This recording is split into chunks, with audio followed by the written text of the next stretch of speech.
అందరికీ నమస్కారం. నా పేరు రమ. మిస్టర్ శాడిస్ట్ 28వ భాగం. రచయిత పున్నాగ వల్లి గారు. దెబ్బకేమీ మందు వేయకుండా కట్టుకడితే సరిపోతుందా? ఈ మాత్రం కూడా తెలుసుకోలేని తల్లి మనస్తత్వాన్ని గుర్తు చేసుకొని చిన్నగా నవ్వి రూంలోకి వెళ్ళి గాయంపై చల్లడానికి ఒక మందు తీసుకుని వచ్చి చిన్నగా గాయంపై అద్దాడంతర్.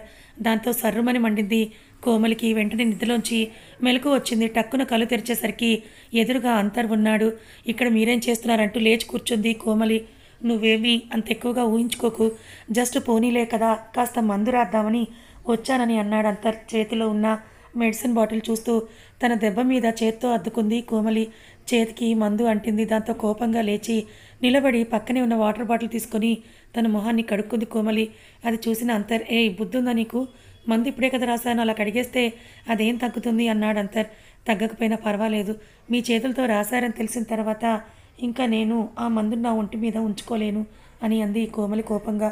ఆ మాటలకి మనసు చివుక్కుమంది అంతర్కు. దాంతో ఇంకా ఏమీ అనలేక మౌనంగా రూమ్లోకి వెళ్ళిపోయాడు అంతర్. అది చూసిన కోమలి బాల్కనీ డోర్ తన వైపున లాక్ వేసి మౌనంగా వచ్చి పడుకుంది. మరుసటి రోజు మీ అన్ని సమస్యలకు పరిష్కారం చెప్పబడును. శ్రీ వారాహిమాత జ్యోతిష్యాలయం పూజారి గారు ఫోన్ ద్వారా జ్యోతిష్యం చెబుతున్నారు. భార్యాభర్తల సమస్యలు, ప్రేమ సమస్యలు, నమ్మిన వారు దూరం కావడం, అనుకున్న పనులు కాకపోవడం, డబ్బు సమస్యలు, వ్యాపారంలో నష్టం రావడం, ఆరోగ్య సమస్యలు, కుటుంబ సమస్యలు, ఇంకా ఎటువంటి సమస్యలు ఉన్నా, ప్రేమ సమస్యలు, భార్యాభర్తల సమస్యలకు ప్రత్యేకమైన పూజలు చేస్తున్నారు. దూరంలో ఉన్నవారికి ఫోన్ ద్వారా జ్యోతిష్యం చెబుతున్నారు. WhatsApp number 6300. ఉదయం ఎప్పటిలాగానే కారులో బయలుదేరారు అంతర్ కోమలి. కారు నిన్నటి రూట్లోనే వెళ్తూ ఉండడంతో మళ్ళీ పిచ్చాసుపత్రికి తీసుకువెళ్తున్నానని గ్రహించింది కోమలి. కానీ ఏవీ మాట్లాడకుండా మౌనంగా ఉంది. అంతర్ కూడా ఏవీ మాట్లాడకుండా మౌనంగానే కార్ డ్రైవ్ చేస్తున్నాడు. కారు ఆ గేట్ దగ్గరే ఆపాడు. ఆపగానే కార్ డోర్ తీసుకొని లోపలికి వెళ్ళడానికి సిద్ధంగా అన్నట్టుగా లోపలికి అడుగులు వేసింది కోమలి. అది గమనించిన అంతర్, ఏంటంత ఉత్సాహంగా ఉన్నావు, లోపలికి వెళ్ళడానికి అంత సరదాగా ఉందా అన్నాడు అంతర్. అవును, సరదాగానే ఉంది. కొంతమందితో ఉండడం కంటే ఆ మానసిక పరిస్థితులు సరిగ్గా లేని వారి మధ్య ఉండడమే ఎంతో హాయ్ అంటూ లోపలికి అడుగులు వేసింది కోమలి. అంతర్ మనసు బాధతో ములిగింది. కానీ దాన్ని ఏం పట్టించుకోకుండా కోమలి వెనకే లోపలికి అడుగులు వేశాడు అంతర్. అది గమనించిన కోమలి వెనక్కి తిరిగి చూసి, లోపలికి వెళ్ళే దారి ఒకసారి చూపించారు కదా, ఇక చాలు, నేను వెళ్ళగలను, మీరు మీ పనులు చూసుకోండి అంది కోమలి. నేను అలా వెళ్ళగానే నువ్వు మళ్ళీ బయటికి వెళ్ళిపోవడానికా అన్నాడు అంతర్. ఇక్కడికి రాకూడదు అని నిర్ణయించుకుంటే ఎలాగైనా రాకుండా ఉండగలను, కానీ రావాలని నిర్ణయించుకున్న తర్వాత అలాంటి పిచ్చి పనులు నేను చెయ్యను అని అంది కోమలి. అంతర్ ఏమీ మాట్లాడలేదు. దాంతో, అయినా మీకు నా మీద నమ్మకం ఎలాగో ఉండదు కదా, నేను లోపలికి వెళ్తున్నానో లేదో చూసి అప్పుడే వెళ్ళిపోండి పోని అంటూ లోపలికి అడుగులు వేసింది కోమలి. అంతర్ ఇంకేమీ అనలేక వెనక్కి తిరిగి కారు వైపే అడుగులు వేశాడు. అది గమనించిన కోమలి అంతర్ వైపు నిరసనగా ఒక చూపు చూసి హాస్పిటల్ లోపలికి వెళ్ళింది కోమలి. కారు ఎక్కిన తర్వాత స్టార్ట్ చేయబోతూ ఆగి వెళ్తున్న కోమలి వైపే చూస్తూ, ఒక్కదాన్నే పిచ్చాసుపత్రిలో వదిలి వెళ్ళటానికి నా మనసు ఒప్పుకోవడం లేదు. నిన్నంతా తనకే తెలియకుండా తనతోనే ఉన్నాను కాబట్టి స్థిమితంగా ఉన్నాను.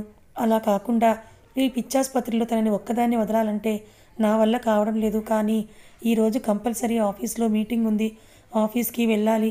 అలా అని కోమలిని హాస్పిటల్కి వెళ్ళొద్దని చెప్పలేను. ఇప్పుడు ఏం చెయ్యాలి అని తన మనసులో అనుకుంటూ ఉన్నాడు అంతర్. అంతలో ఏదో గుర్తొచ్చినట్లుగా తన ఫోన్ తీసి డాక్టర్కి ఫోన్ చేశాడు అంతర్. డాక్టర్, నేను ఈరోజు రావడం లేదు, లోపలికి మాత్రం కోమలి వస్తోంది, తనని జాగ్రత్తగా చూసుకోండి. మాత్రం చిన్న ఇబ్బంది ఎదురైనా సరే వెంటనే నాకు ఫోన్ చేయండి. ఎటువంటి పరిస్థితుల్లో తనకి ఏ చిన్న ఇబ్బంది కూడా కలగటానికి వీల్లేదు అని అన్నాడు అంతర్. మీరంతా భయపడకండి అంతర్, ఆమె బాధ్యత పూర్తిగా నాది, ఆమె సేఫ్గా ఉంటుంది, మీరు ఆమె గురించి ఆలోచించాల్సిన అవసరం లేదన్నాడు డాక్టర్. చాలా థ్యాంక్స్ డాక్టర్, మరొక చిన్న హెల్ప్ మీ నుండి కావాలి అన్నాడు. ఏంటది అంతర్, చెప్పండి అన్నాడు డాక్టర్. నిన్న నిత్య వల్ల కోమలికి గాయమైంది, దానికి మీరు కొంచెం ఏదో ఒక విధంగా ఫస్ట్ ఎయిడ్ చేయగలరా అని అడిగాడు అంతర్. ఓకే, దానిలో ఏముంది అంతర్, నేను చూసుకుంటాను అన్నాడు డాక్టర్.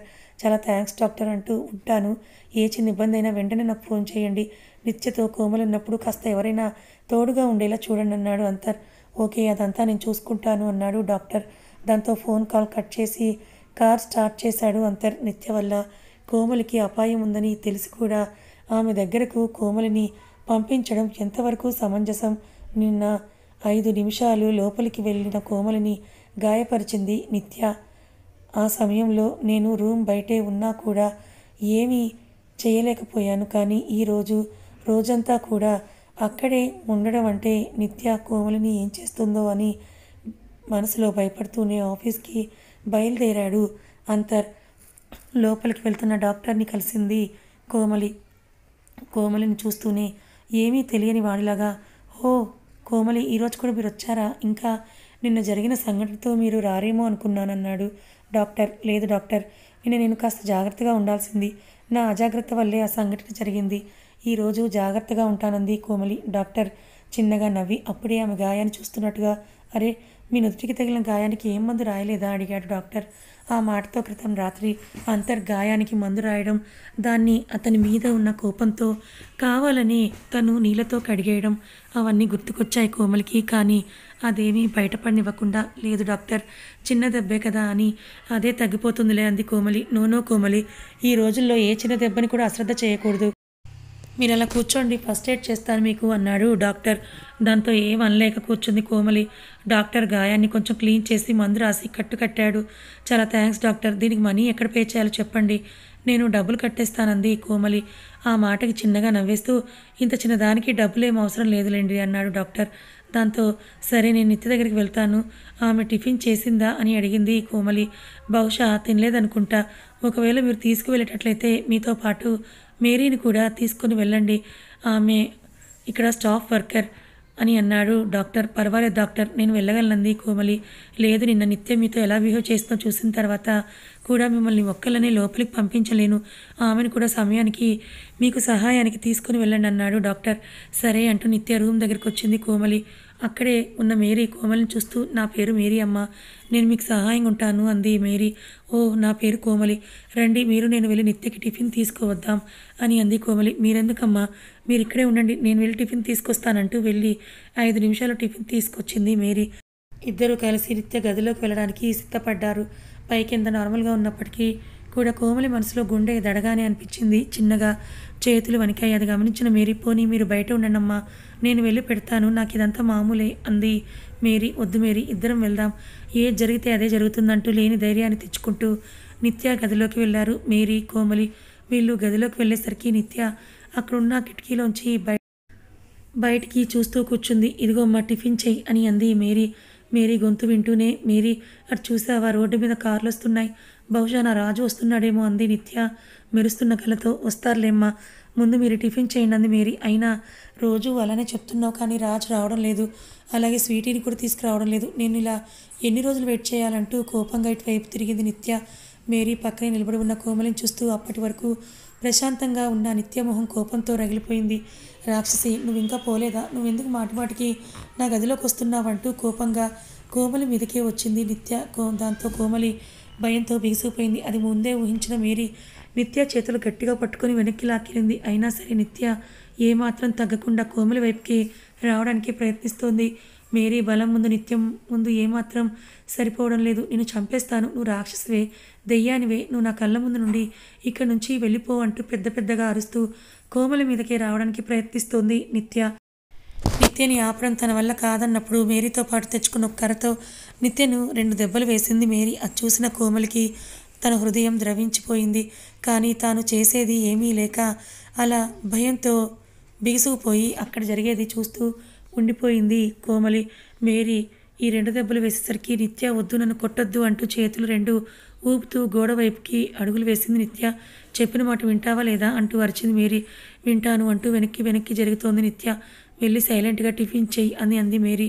అక్కడున్న టిఫిన్ ప్లేట్ తీసుకొని సైలెంట్గా తినడం మొదలుపెట్టింది నిత్య. "అది అలా సైలెంట్గా ఉండు, లేకపోతే కొడతానంటూ ముందుకు వెళ్ళబోతున్న మేరీని చూసి, "మేరీ, కొట్టొద్దు, ఇంకా వదిలేయంది కోమలి. "లేదమ్మా, ఇక్కడున్న వాళ్ళు ఒక్కోసారి శృతిమించి ప్రవర్తిస్తూ ఉంటారు.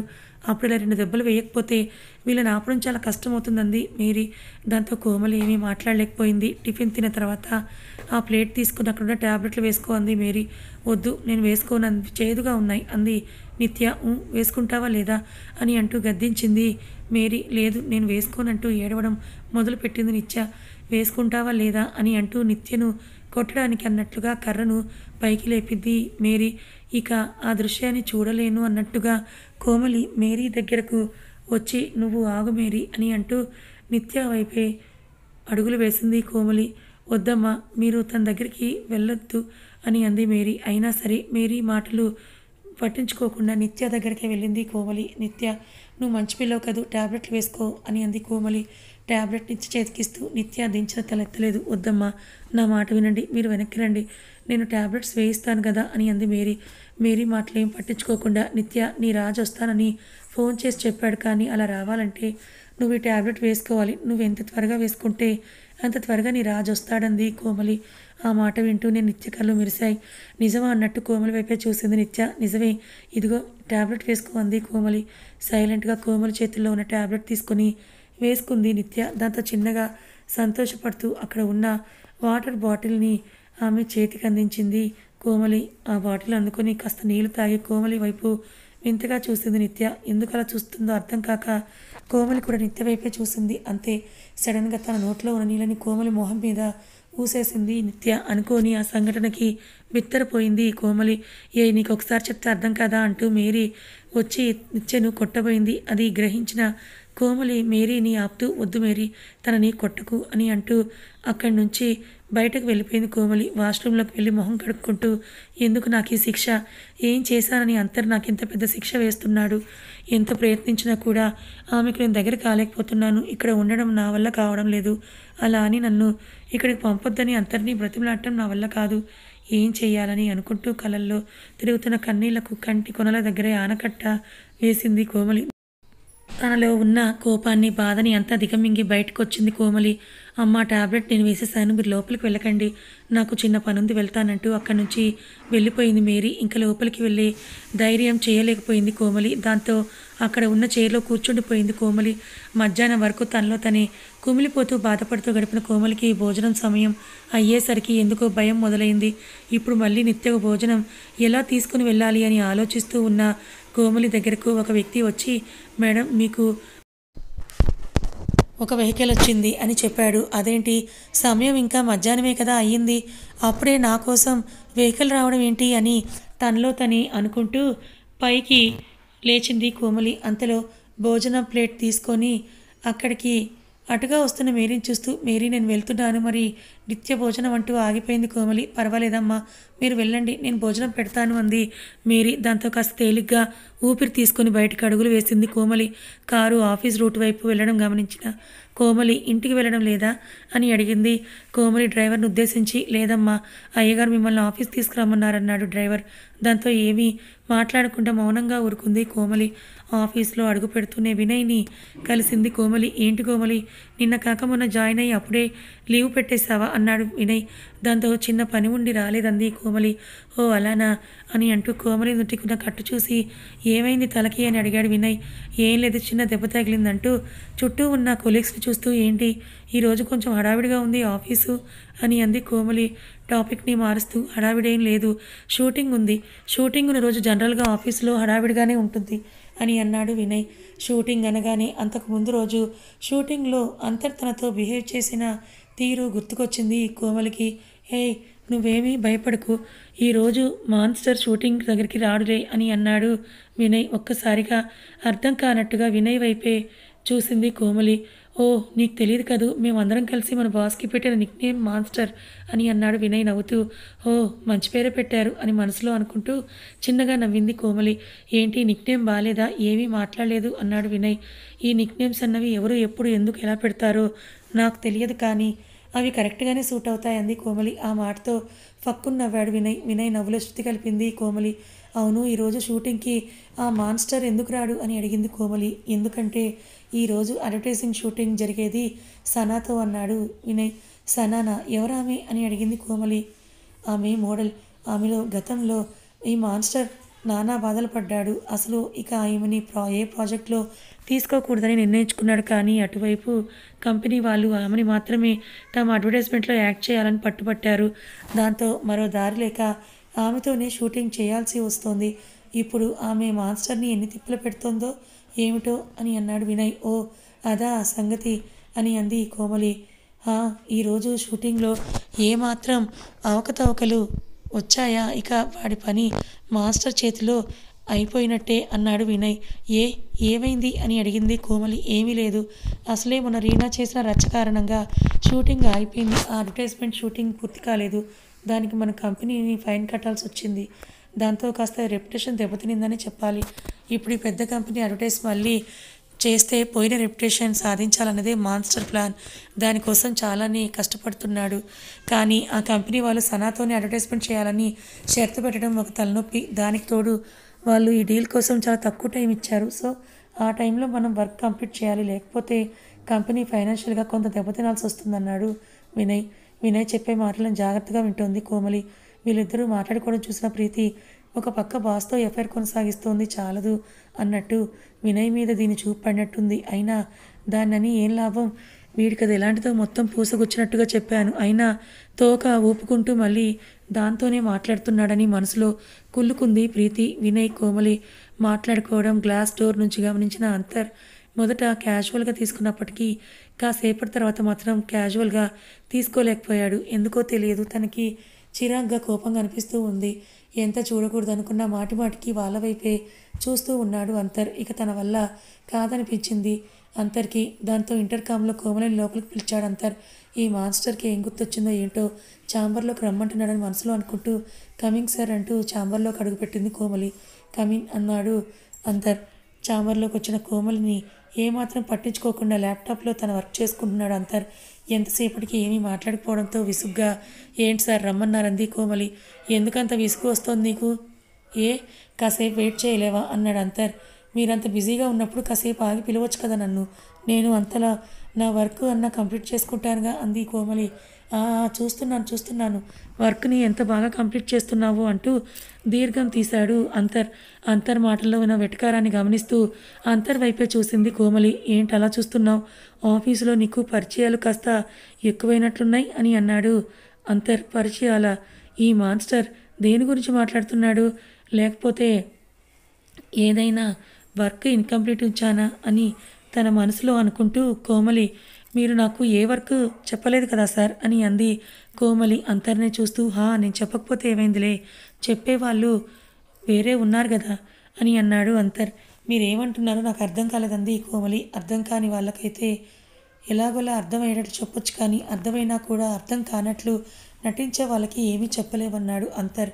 మాన్స్టర్ అని నీకు నిక్నేమ్ పెట్టారు, కానీ నీకు పెట్టాల్సిన పేరు అది కాదు. తిక్కలోడు అని పెడితే బాగుండేదని తన మనసులో అనుకుంటూ విసుగ్గా మొహం పెట్టి మౌనంగా ఉంది కోమలి. నేనేమైనా మాట్లాడితే చాలు మొహం విసుగ్గా పెడుతుంది, అదే ఎవరైనా మాట్లాడితే మొహం పువ్వులా వికసిస్తుంది మేడం గారికి అని తన మనసులో అనుకున్నాడు అంతర్. వర్క్ ఏంటో చెప్పండి సార్ అని అంది కోమలి అసహనంగా. అమ్మ సడన్గా ఆఫీస్కి వస్తానంది కాబట్టే దీన్ని అక్కడి నుండి తీసుకురమ్మన్నాను, కానీ లేకపోతే సాయంత్రం వరకు ఆ పిచ్చి హాస్పిటల్లోనే ఉంచేవాడిని అని తన మనసులో అనుకుంటూ వెళ్ళి మోడల్ కాస్ట్యూమ్స్ అన్నీ రీచెక్ చేయన్నాడు అంతర్.